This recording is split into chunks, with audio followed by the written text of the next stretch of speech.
Olá, alunos do curso de enfermagem, terceiro ano. Sejam todos bem-vindos à nossa primeira videoaula da disciplina de assistência de enfermagem ao paciente crítico, que é aquele que é enfatizado aos cuidados dentro da unidade de terapia intensiva, ou UTI. Nessa disciplina, nós vamos entender, conhecer e compreender a estrutura de uma unidade de terapia intensiva, a sua organização e o funcionamento, deste setor que é destinado ao cuidado a um paciente crítico, certo? Então, é onde lá vai estar todo o equipamento necessário para a assistência do paciente crítico, que é aquele que é considerado paciente risco, com iminência de morte, como também para outras gravidades, sem ser estabelecido padrão de morte, certo?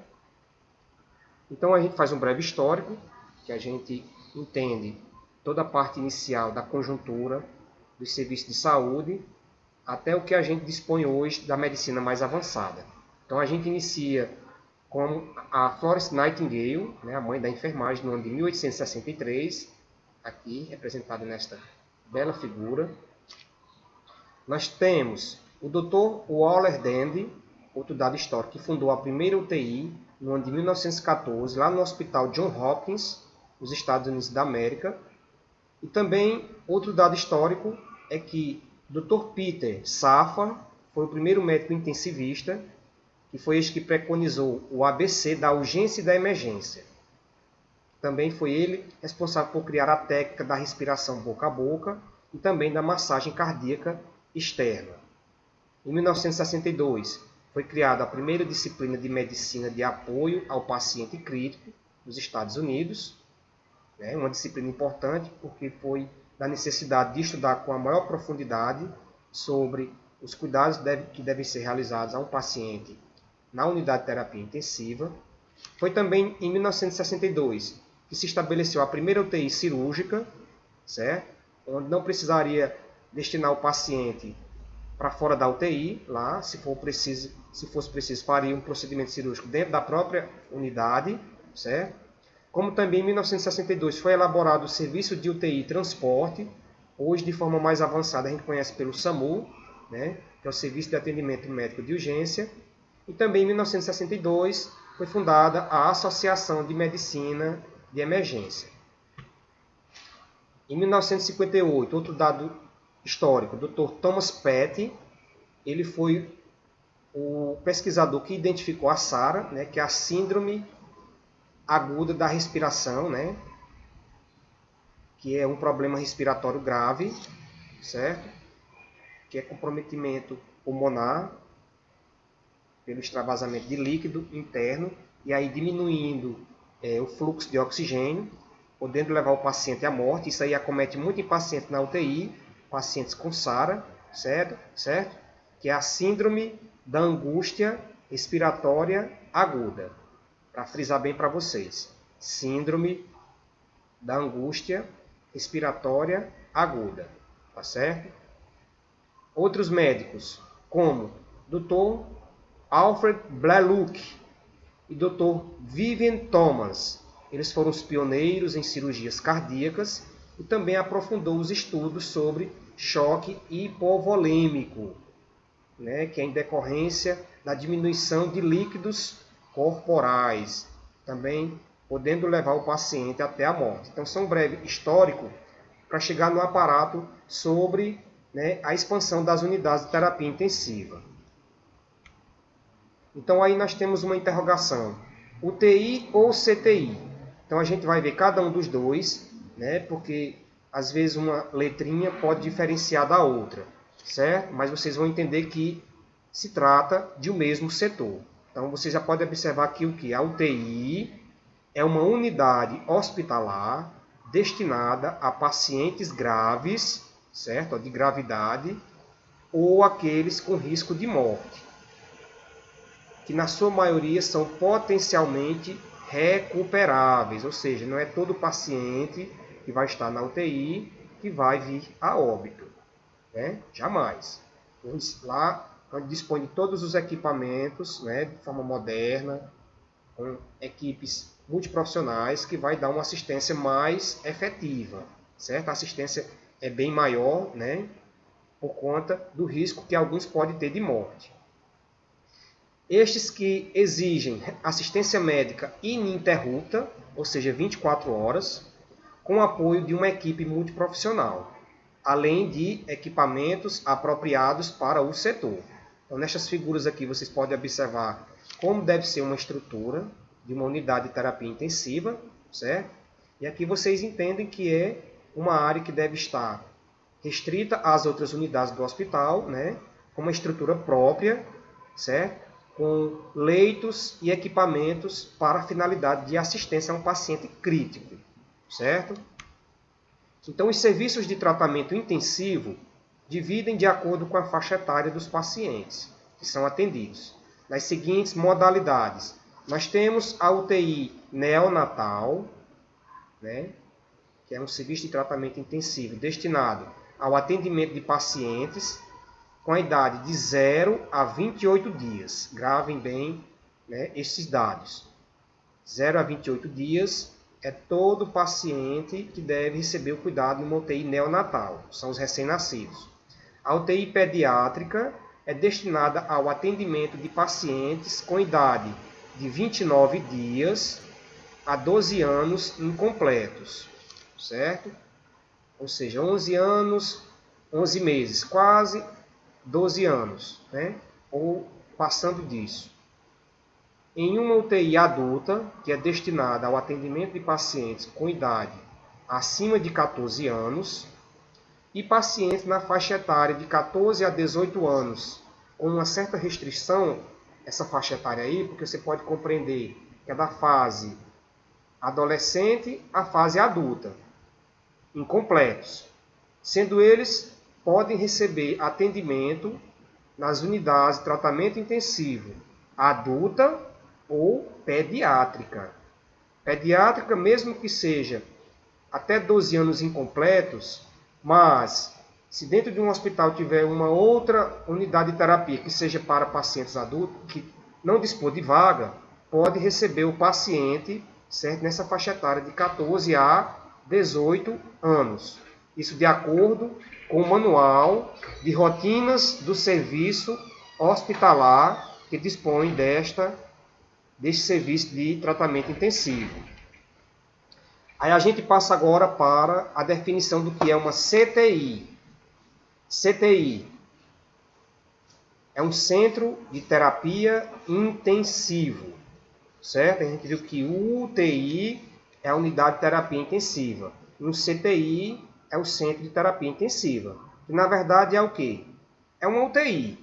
Só que na verdade ela é um agrupamento numa mesma área física de 2 ou mais unidades de tratamento intensivo, certo? O que a gente pode resumir que a diferença entre UTI e CTI é que a UTI é apenas uma unidade de tratamento dentro de um hospital. E o CTI é o agrupamento de 2 ou mais UTIs dentro de uma unidade hospitalar. São aqueles hospitais de grande porte que têm várias UTIs, neonatal, pediátrica e adulta, certo? Então, eles estão dentro de uma área física onde eles formam um agrupamento chamado CTI, certo? E aqueles hospitais de médio porte dispõem apenas de uma unidade, que é o que chamamos de UTI, certo? Mas todos referem-se ao mesmo setor, aos cuidados, né, do tratamento a paciente crítico. Então, a gente vê que para a montagem da unidade de terapia intensiva, é necessário no tópico 1, planejamento. Então, o planejamento se dá desde a equipe multidisciplinar, que é composta de diretor médico, de um enfermeiro que é chefe da UTI, arquiteto principal, né, para moldar a estrutura da UTI, o administrador hospitalar e engenheiros, profissionais de suporte, que são enfermeiros, fisioterapeutas, nutricionistas, psicólogos e assistente social. E também a disponibilidade de serviços de apoio, como laboratório de análises clínicas para a realização dos exames, radiologia para raio-x, farmácia, né, que tem que estar só para dispor, né, do funcionamento da UTI para o abastecimento, como outros. A localização dele no tópico 2. Ela tem que ser uma área de fácil acesso, sem trânsito para outros departamentos, porque como é um setor crítico, ele demanda apenas a entrada de profissionais da unidade, certo? E são uma área crítica que deve estar livre de contaminação, tá certo? Deve ter acesso direto a ser próximo de um elevador, se for a necessidade de ser um hospital de grande porte, para setores importantes. Tem que estar localizado próximo a serviços de emergência, centro cirúrgico, sala de recuperação pós-anestésica, que é a SRPA, as unidades intermediárias de terapia e serviços de laboratório e de radiologia, como a gente viu no tópico 1 sobre planejamento. A área física e a instalação de um serviço este para tratamento crítico, ele deve dispor mínimo de leitos por UTI. Aqui eu vou dar um exemplo de 5 leitos, certo? Ou seja, o percentual dele tem que ser 10% dos leitos de todo o hospital.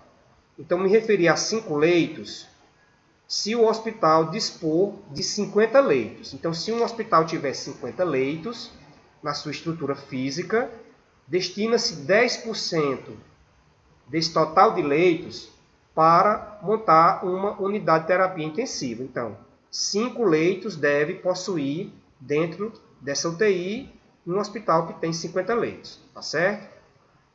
Sobre a área física, a área total da UTI, ela incluindo a administração e de apoio, deve ser dividida pelo número total de leitos planejados, isto é, a capacidade instalada dentro do aporte geral do hospital com relação ao total de leitos, certo? Então, nós temos aí, sobre a área física da UTI, ela tem que ter uma área de prescrição de enfermagem, onde, né, os profissionais da enfermagem devem trabalhar com um tamanho de 2 metros quadrados, né, que é o equivalente para 10 leitos. Isso já é um hospital que dispõe de mais leitos. Então, a gente já subentende que pode chegar a ser 100 leitos do total, né? Porque 10% são 10 leitos desta UTI. Como também dentro tem que ter uma área para descanso de enfermagem, tem que ter um ponto de ar comprimido por leito, né? Que é uma canalização de cor amarela, que é justamente o que? É a composição de um ar sobre alta pressão, que é o mesmo ar que respiramos, só que com uma pressão maior, né? Porque ela vai estar canalizada. E a composição do ar comprimido é 79% sendo gás nitrogênio e 21% gás oxigênio misturado, que ele se complementa com a outra canalização, que é um outro ponto de oxigênio de cor verde. Então, esse verde é o próprio oxigênio que deve ser instalado, certo? Junto com o ar comprimido, que é a composição de nitrogênio, também mais oxigênio, tá certo? Dispor de um sistema de aspiração a vácuo por leito, na verdade é um dreno por sucção, que é preciso quando o paciente ele é pós-cirurgiado, que precisa estar dentro da UTI, então lá tem que ter um sistema de aspiração a vácuo, né, para poder retirar a secreção que tem dentro daquele paciente, quando ele não consegue ser eliminado. Deve ter um balcão com pia para preparo de medicamentos. Tem que ter banheiro para pacientes, esses que podem se locomover. Deve ter uma circulação independente do limpo ao contaminado, que é o que vai dar acesso a toda a área que vai trabalhar a equipe multidisciplinar, né? Como também o que é recolhido de materiais biológicos, certo? Para uma área mais contaminada, que é o que a gente vai ver depois como expurgo, certo? Então a circulação é independente do limpo para o contaminado. Nós temos que ter conforto com banheiro para o plantão médico, né? O médico deve ter suas regalias, né? Como também todos os profissionais que trabalham na UTI. Dispõe de copa, né? Para a alimentação dos profissionais, depósito de material de limpeza, as divisórias entre os leitos, né? Que a gente viu lá naquela primeira figura, certo? Tipo aquelas cortinas que separam um leito do outro. Expurgo para os sólidos e os líquidos, essa que é a área contaminada, que deve estar em outro acesso destinado a guardar os materiais biológicos, né, com potencial de contaminação elevado, certo? Que depois deve ser entregue ao pessoal que retira os resíduos sólidos e líquidos. Ela tem que ter iluminação natural, como também pode ter artificial, dependendo da onde vai estar a localização. Tem que ter lavatório na UTI, certo? Que corresponde a 1/5 dos leitos, ou seja, podendo ter para 10 leitos 2 lavatórios, e assim sucessivamente, né? Um para cada 5 leitos. Locais para guarda de roupas, de medicamentos, de material médico e equipamentos. Tem que dispor um posto de enfermagem com visão direta para os leitos, onde tem uma bancada que deve estar fronte aos leitos para que a equipe de enfermagem ela fique lá observando, assistindo o paciente integralmente. Dispõe de uma sala administrativa, certo? Para assuntos burocráticos. Dispõe de uma sala de espera para acompanhantes que vão entrar dentro da UTI para visitação. Dispõe de uma sala de serviço com comprimento de 8 metros, para o preparo de material e equipamento contendo balcão e pia. Sistema de suprimento de energia elétrica, certo? Durante 24 horas, ou seja, é uma unidade que exclusivamente não pode faltar energia elétrica, porque dispõe de equipamentos como respiradores mecânicos que precisam estar ligados 24 horas, certo? Na verdade, é um transformador. Deve também ter um sistema de suprimento de gases, oxigênio e ar comprimido, que é aquele que tem a canalização verde e amarelo, né? O amarelo para o ar comprimido e o verde para o oxigênio, que é como se fosse uma bomba, onde deve estar armazenado todos esses gases para o suprimento de 24 horas, né? Que deve, na verdade, ser vários e vários tanques de gases, que devem estar acoplados um ao outro para suprir, né? Durante todo o dia. Devem ter tomadas aterradas, com no mínimo 8 por leitos ou box, que é a mesma coisa, box ou leitos. Então deve ter 8 tomadas aterradas por leito, né, para poder conectar vários e vários equipamentos. Também vestuário com banheiro para funcionários. Sobre os recursos humanos, a quantidade de profissionais que devem trabalhar dentro da unidade de terapia intensiva. Então, a quantidade de um médico-chefe com título de especialista em medicina intensiva, ou seja, um médico intensivista, um médico diarista com título de especialização também em medicina intensiva, certo? Tem que ter um médico todo santo dia para dar suporte ao médico-chefe, né, que é intensivista. Como também um médico plantonista 24 horas. Diferente desse diarista, ele pode cumprir uma carga horária de 12 horas, né? 6 horas, vai depender da necessidade, certo? Mas que exclusivamente tem que ter um médico plantonista 24 horas. Cada 24 horas, um médico plantonista, certo? Pode ter especialização em medicina intensiva? É necessariamente ter, certo? Se não, pode ser um clínico geral, certo? Ou outras especialidades que acabam dando suporte aos médicos intensivistas, tá bom? Temos que também ter um enfermeiro por turno de trabalho durante 24 horas dentro da UTI, com título de especialista, certo? Este também é exclusividade nossa. Tem que ter um enfermeiro com especialização em UTI por 24 horas ou por 12 horas, de acordo com a necessidade do hospital, tá certo? Como também pode ter os diaristas, de acordo com os médicos. Sobre nós, técnicos de enfermagem, tem que dispor um técnico de enfermagem para cada 2 leitos. Então, se tiver 10 leitos, 5 técnicos de enfermagem. Ah, mas se só tiver 5 leitos, se tiver números ímpares, aí varia. Ou pode ser 2 ou pode ser 3. Tá bom? De acordo com o que o hospital vai contratar. Com observação aqui nós temos a relação médico-paciente.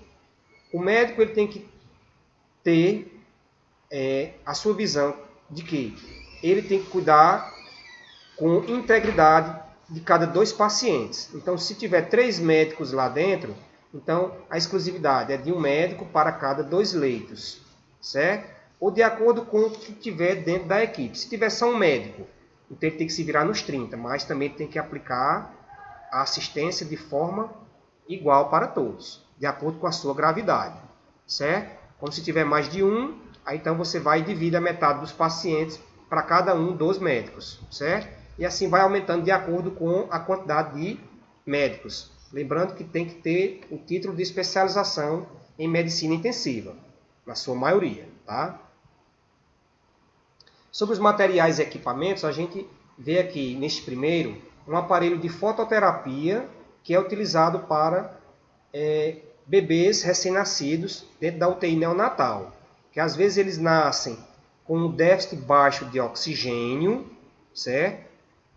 Nascem cianóticos e eles necessitam da fototerapia, que é a iluminação que é apropriada para que eles recebam os nutrientes vindo, certo? Da luz própria, para que ele possa ter uma boa imunidade. Quando ele não tem, né, que eles acabam nascendo com hipotermia, que é a diminuição de sua temperatura ambiente, ou com baixo nível de oxigênio, certo? Então eles são colocados dentro dessas incubadoras, né, ó, que é o bercinho aquecido. E aqui é o aparelho da fototerapia, onde ele vai emitir luz, né, que é luz na sua cor roxinha, para poder emitir, né, os raios de luz essenciais para que ele produza oxigênio, né, e fortaleça a sua imunidade. No 2 nós temos os aparelhos a vácuo para dreno, né, que é aquele sistema a vácuo que eu falei para vocês de aspiração, que é para fazer a sucção do líquido que está alojado no paciente, certo? E aqui nós temos materiais como guias, fio-guias, nós temos látex para ser acoplado dentro, né, dos drenos, para poder você fazer o acesso que tiver instalado, seja no abdômen, seja na perna, seja a nível cerebral, certo? Ou a nível também da função renal, tudo para que o líquido seja drenado para dentro, né, desses recipientes aqui, depois você fazer o balanço hídrico, que é a entrada e a saída de líquido no paciente. Tem-se também um aparelho móvel de raio-x, né, ó, que precisa entrar dentro da unidade de terapia para poder realizar as imagens de um paciente que precisa fazer raio-x, né, sem precisar levar ele para fora, porque ele vai estar monitorizado, ele vai estar sob ventilação mecânica, né, e aí pode prejudicar muito a integridade da sua saúde. Então, esse tipo de aparelho tem que ser móvel, né, vocês podem observar que ele tem rodinhas, que eles são manuseadas facilmente dentro da unidade de terapia intensiva. Eles só demandam espaço, né, porque são equipamentos pesados. Nós temos no 4 a balança disponível para pesagem de pacientes, né, se for o caso, necessidade de pesar o paciente. Nós temos no item 5 a bomba de infusão, 2 por leito. Esse aparelhinho aqui, vocês podem observar que ele é digital, né, é onde ele vai ser colocado, né, tem um recipiente que você abre as caixinhas aqui, e vocês vão colocar um medicamento dentro para poder você calcular a dose de medicamento aqui, ó, de acordo com o que o médico disser, ou também até para a hidratação de soro, seja glicosado, fisiológico, certo? Ou outros tipos também, de acordo com a necessidade do paciente, tá bom? Então, é utilizado aqui as chamadas drogas vasoativas para controle da pressão arterial, principalmente, né, para a função cardíaca do paciente. Então, esse aparelhinho aqui ele vai estar girando, né, ó, que é como se ele sinalizasse que o medicamento ele está sendo infundido no paciente. Então, você pode observar que cada um desses aqui, ó, são acessos que são colocados de forma invasiva no paciente, ó, instala o acesso, liga a bomba de infusão, que é chamada BIC, certo? E aí você cronometra. O médico diz, ó, quero tantas gotas de soro para cada minuto. Aí você cronometra aqui, né, ó, esses botãozinhos aqui, e ele faz o trabalho sozinho, tá certo? No item 6, cama de UTI com grades laterais, né, ó, para não facilitar a queda do paciente, certo? Que alguns podem estar agitados, eles se movimentam muito, e muitos deles devem ser contidos, amarrados até os braços e as pernas, certo? Para que eles não saiam. Nós temos aqui um tipo de capacete que é utilizado em UTI neonatal e pediátrica. Isso serve para a oxigenoterapia. Muito se está usando os capacetes para quem está com Covid, certo? Então são aqueles pacientes que não precisam ainda instalar ventilação mecânica, né, o pulmão artificial, e que apenas está com um padrão menor de oxigênio. Eles colocam esse capacetezinho, o bebê ele está deitadinho, você pode observar que aqui é onde vai ficar, né, o pescocinho do bebê, né, você acopla ele direitinho e fica a cabecinha dele aqui, ó, certo? Ou você pode virar ele, porque aqui ele está em pé, você vira ele para que ele encaixe direitinho no paciente, né, no bebê, e aí você liga e ele vai por si liberando oxigênio ou ar comprimido para o bebê. Nós temos aqui esses carrinhos, são chamados carrinhos de parada, que é onde vai ser colocado todo o material, caso um paciente estiver infartando, né, entrando em insuficiência cardíaca, que é o chamado carro de reanimação, que deve conter o desfibrilador. O desfibrilador é um materialzinho, um aparelho que você vai emitir choque no coração para poder ele voltar aos batimentos cardíacos, e material de intubação, se for necessário, tá certo? Que é o material essencial para que você instale, né, o tubo e você conecte na ventilação mecânica. Também deve dispor no item 9 cilindros de oxigênio, né, ó, com ar comprimido, tem que estar disponível no hospital. Então liga a válvula, né, conecta, certo? Nesse circuito aqui, ó, e aqui você vai controlando.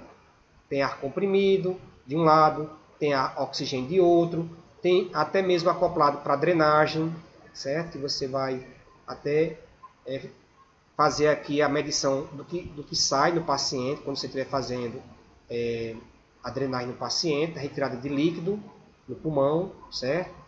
No item 10 nós temos eletrocardiógrafos, que são equipamentos para realizar eletrocardiogramas, certo? É para saber como é que está a função do coração. Nós temos no item 11 glicosímetros, que esses vocês conhecem, para a medição da glicemia capilar, né? Ó, coletar a gotinha de sangue, colocar na fitinha e medir como é que está a glicose do paciente.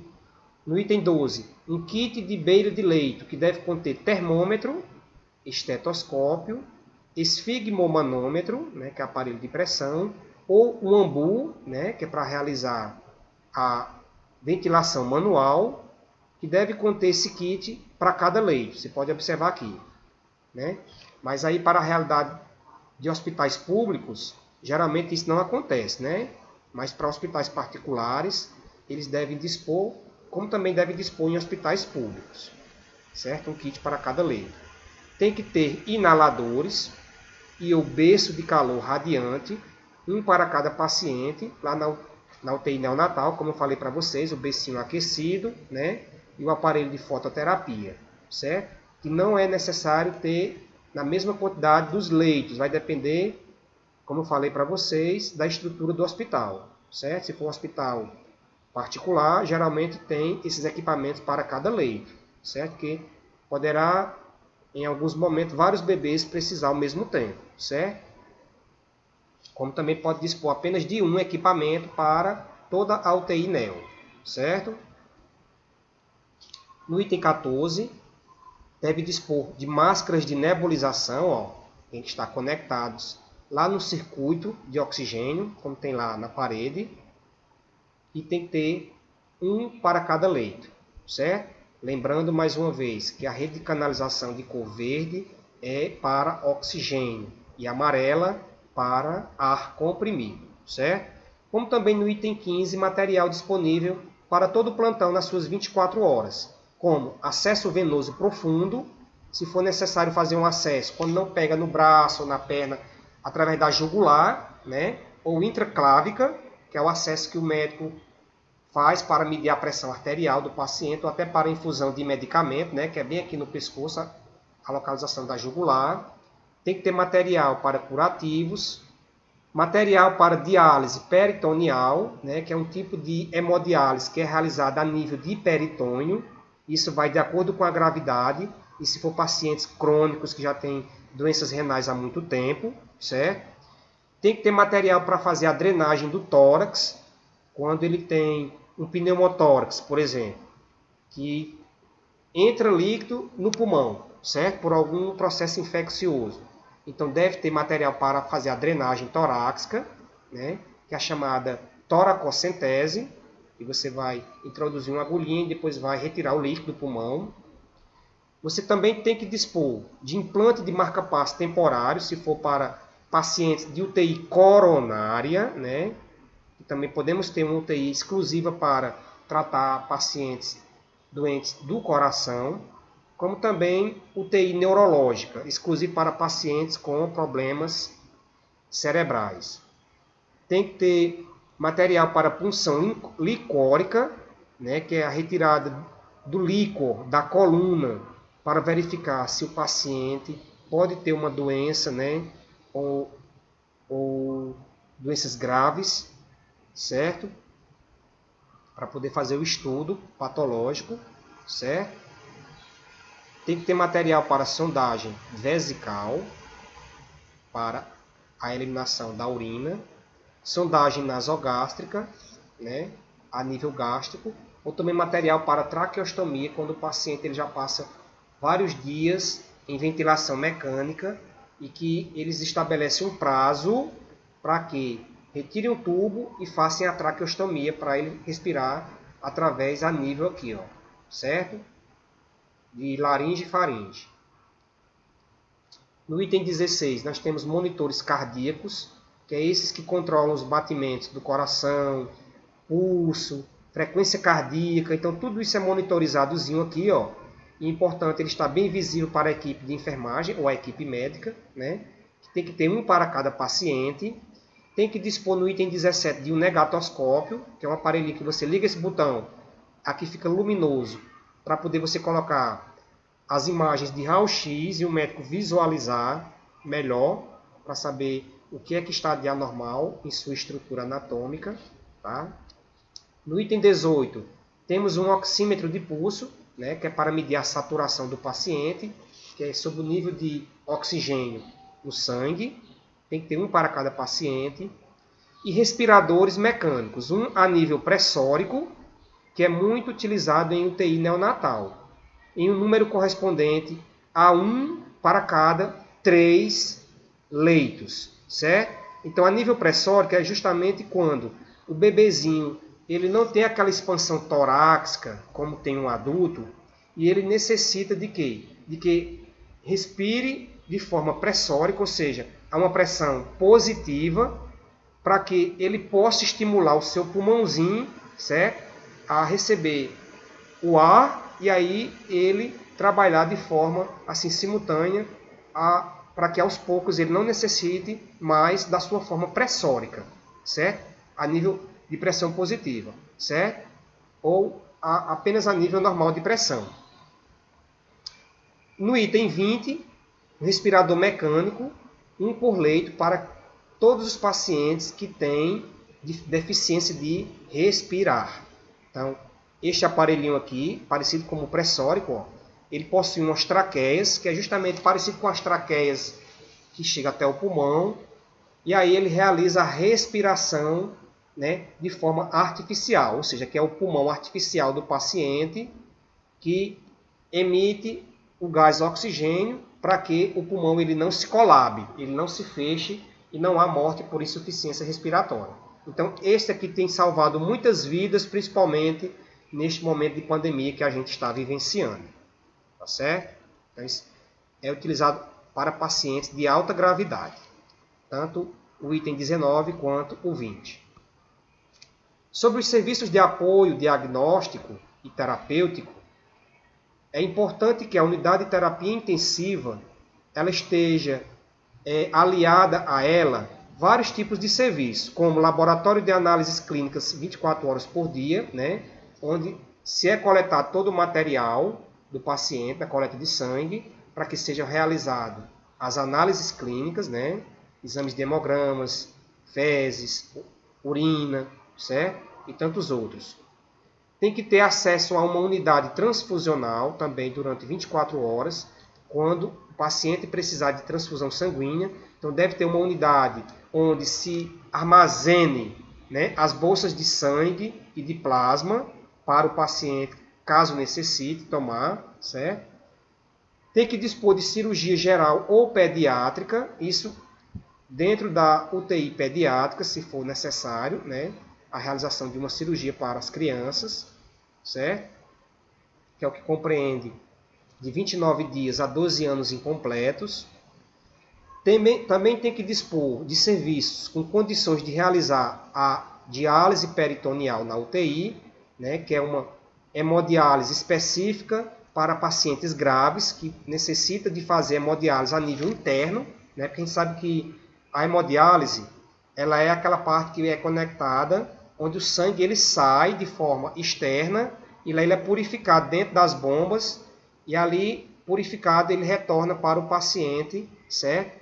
De forma sadia. Só que esse tipo de diálise peritoneal ele não é de forma externa, ela é interna, certo? Então é para pacientes já de extrema gravidade.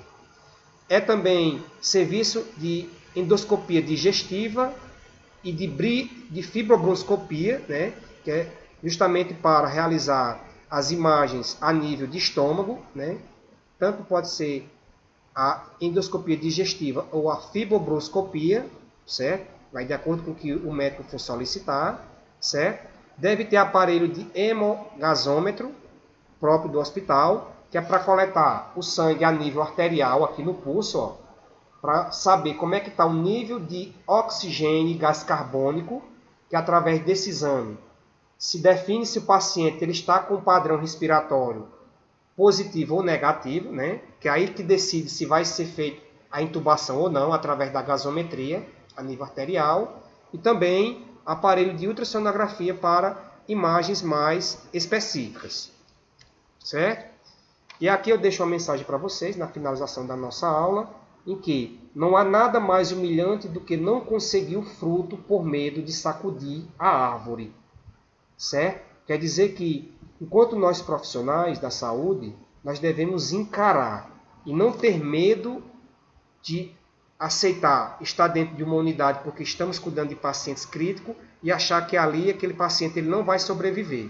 Você tem que buscar forças para que este medo seja superado e que, ao sacudir essa árvore, seja para trazer a saúde do paciente que ele tanto precisa. Precisa desses cuidados que devem ser intensivos, certo? Através de uma equipe multidisciplinar, certo? E com todo o zelo possível de tanto que amamos essa profissão que é a enfermagem. Então, desejo a todos, né, ótimos estudos. Estou disponível para as possíveis dúvidas que vocês poderão me procurar, certo?